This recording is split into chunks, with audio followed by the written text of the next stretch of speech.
Y bueno amigos, a continuación vamos a realizar un video más sobre combinaciones, variaciones y permutaciones. Esta es una segunda parte de un video que hice anteriormente para poder explicar bien este tema.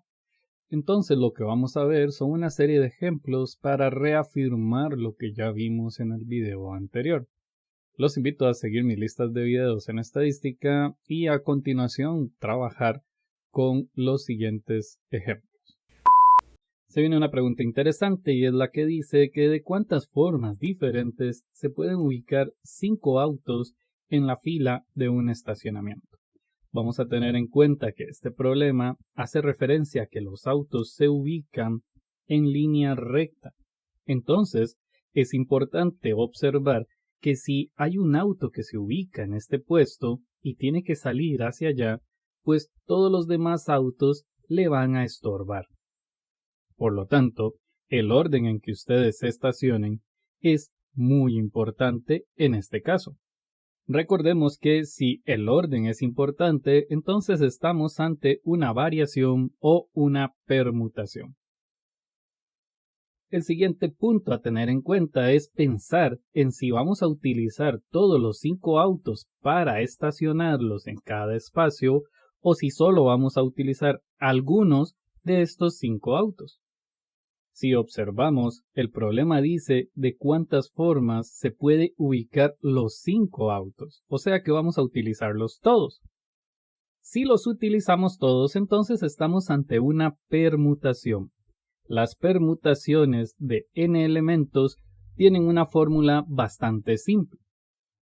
La fórmula dice que se debe obtener el n factorial. Y vamos a recordar que n son todos los elementos que tenemos en estudio, en este caso los 5 autos. Por lo tanto, esta permutación con 5 elementos sería igual a 5 factorial, lo cual a su vez es igual a 5 por 4 por 3 por 2 por 1. Si realizamos esta operación, el resultado sería 120. Lo cual simplemente quiere decir que hay 120 formas diferentes en que se pueden estacionar estos 5 autos. Pero para continuar aprendiendo este tema, vamos a realizar un ejemplo más. En este caso tenemos que en un campeonato compiten 8 equipos, y la pregunta sería de cuántas maneras diferentes se podrían ganar los premios de campeón y subcampeón. Aquí vamos a tener muy en cuenta el hecho de que si queda campeón o subcampeón no es lo mismo. Es inclusive en orden jerárquico primero ser campeón y segundo ser subcampeón. Como el orden importa, entonces estamos ante una variación o una permutación. Para saber si es una permutación, debemos de pensar si los 8 equipos pueden quedar campeones o subcampeones al mismo tiempo. Lo cual evidentemente es imposible. Solamente hay un equipo campeón y solamente hay un equipo subcampeón. Es decir, vamos a elegir 2 de los 8 equipos que están compitiendo. Si lo que vamos a utilizar es una muestra, es decir, no vamos a utilizar los 8 equipos para ser campeones o para ser subcampeones, entonces vamos a decir que esto es una variación. Esta sería una variación de n en r, en donde la solución sería n factorial sobre n menos r factorial. En este caso, n es el número 8 y n menos r sería n, que es 8, menos la cantidad de puestos a la que están aspirando los 8 equipos. En este caso es 2. Entonces sería 8 menos 2, lo cual nos da 6. Recordemos que hay una estrategia bastante útil para poder obtener el resultado de esta operación. En el denominador tenemos el 6 factorial, entonces el 8 factorial lo podemos descomponer como 8 por 7 y cuando llegamos al 6 lo dejamos como 6 factorial. Recuerden que en el denominador tenemos el 6 factorial, por lo tanto podemos cancelar el 6 factorial del numerador con el del denominador. lo cual nos deja solamente la multiplicación de 8 por 7, lo cual nos da 56. Esto quiere decir que hay 56 formas diferentes en que podrían quedar en la posición de campeón y subcampeón algunos de estos equipos. Y a continuación vamos a ver un ejemplo en donde se puede repetir la selección de un elemento. Hasta el momento hemos hecho ejemplos donde no se puede repetir. Por ejemplo, en el caso del campeón y subcampeón en los 8 equipos anteriores, el campeón no puede repetir subcampeonato. O es campeón o es subcampeón. Pero el mismo equipo no puede estar en los dos puestos. Ahora vamos a ver qué sucede si estamos ante un ejemplo en donde sí se puede repetir esta situación. Vamos a ver a qué me refiero.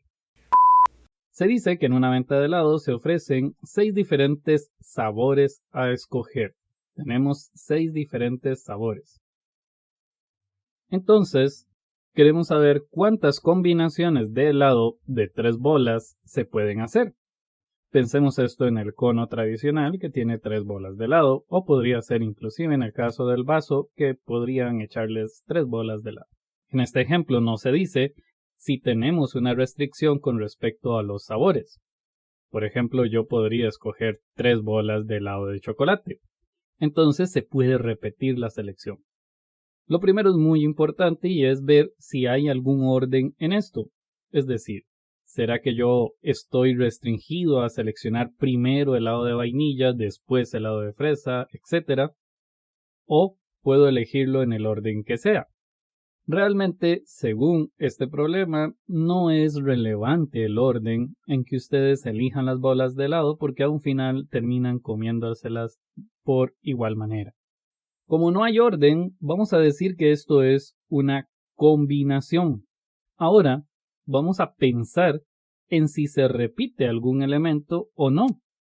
Acabo de indicarles que podría suceder que haya una bola de helado de chocolate y yo pueda elegir otra bola de helado de chocolate y después elija una bola de helado de vainilla y entonces así formo mi cono. Si se dan cuenta, se repitió el mismo sabor en 2 ocasiones. Por lo tanto, vamos a decir que esto es una combinación con repetición. La fórmula cambia bastante con respecto a las combinaciones sin repetición. En este caso es una combinación de n elementos en r posiciones y la fórmula al tener combinación sería n más r menos 1 factorial sobre r factorial por n menos 1 factorial. Recordemos, n son todas las posibilidades que existen.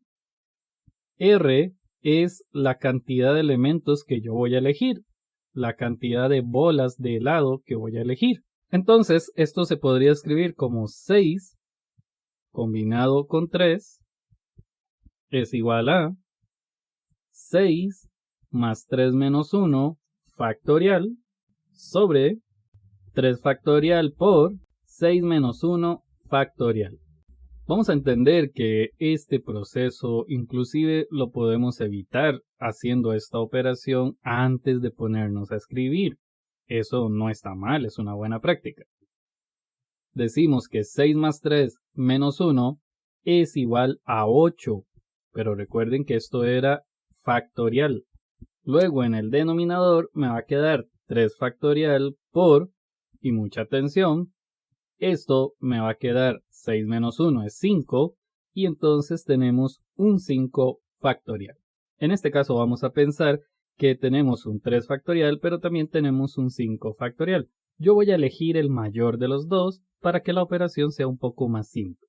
Cuando me refiero que voy a elegir el 5 factorial es que voy a trabajar con el numerador para que me quede un 5 factorial. ¿De qué forma? Bueno, recuerden que el 8 factorial sería 8 por 7 por 6, pero recuerden que sigue el 5 y en el denominador hay un 5 factorial, entonces este lo dejamos como 5 factorial. En el denominador tenemos el 3 factorial multiplicado por el 5 factorial, pero si observamos podemos cancelar este 5 factorial con este 5 factorial.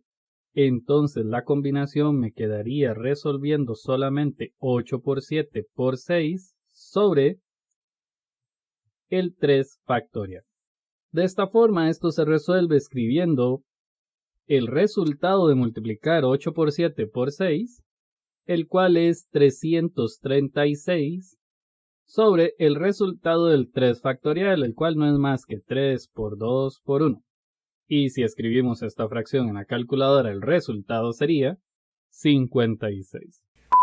Todas estas combinaciones suman un total de 56 formas diferentes. Y bueno, esto es todo por este video. Espero que tengan un muy buen momento del día. Muchas gracias.